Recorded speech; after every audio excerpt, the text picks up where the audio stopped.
Иренмәгән кешегә авылда эш табылып тора. Моннан 4 ел элек Радик Хәнәфиев гаиләсе әти-әнисе белән киңәшләшеп фермерлык эшчәнлеген башлый.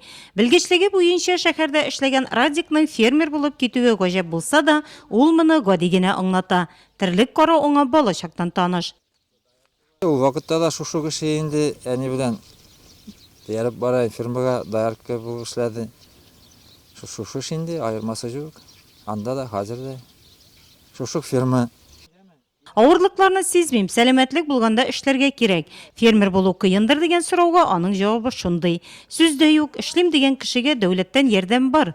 Фермер Радик Хәнәфиев эш башлаучы фермер дәүләт программасында катнашып, миллион сумга якын грант ала һәм ферма төзи. Алдан 25 баш сыер сатып алып кайта. Бүгенге көндә малларның баш саны 60-ка җиткән.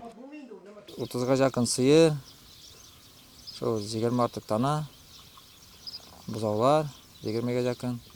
Бүгенге көндә дәүләткә 300 артык литр сөт тапшырабыз.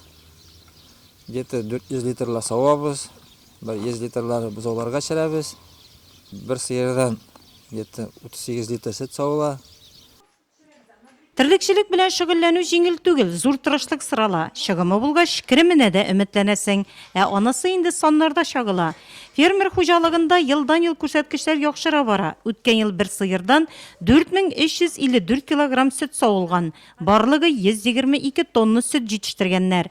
Яратып эшләнгән эшнең нәтиҗәсе дә бар. 2015 елда Радик Хәнәфиев республиканың иң яхшы фермеры дип таныла.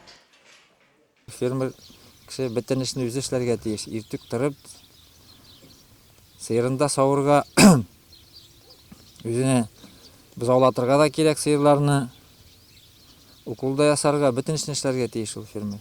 Тракторда да җөрергә тиеш, печән дә чаптырырга. Әлеге зур хуҗалыкта гаиләсе белән бергә эшли Радик. Нурлат аграр техникумында механик белгечлеге алган улы төп ярдәмчесе.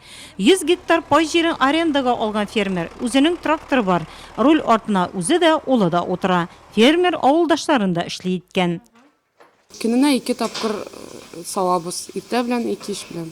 Авылда эш урыны булу безнең өчен бик әйбәт. Хезмәт хаклары да үз вакытында түләнелә. Сүздә юк, фермер булу үз хуҗалыгыңны алып бару авыр хезмәт. Әмма фермер Радик Хәнәфиев зарланмый. Эшләргә, иренмәскә кирәк ди ул. Шәһәр һәм авыл халкын сыйфатлы авыл хуҗалыгы продукциясе белән тәэмин итүгә зур өлеш керткән фермерның максаты күрсәткечләрне тагын да арттыру.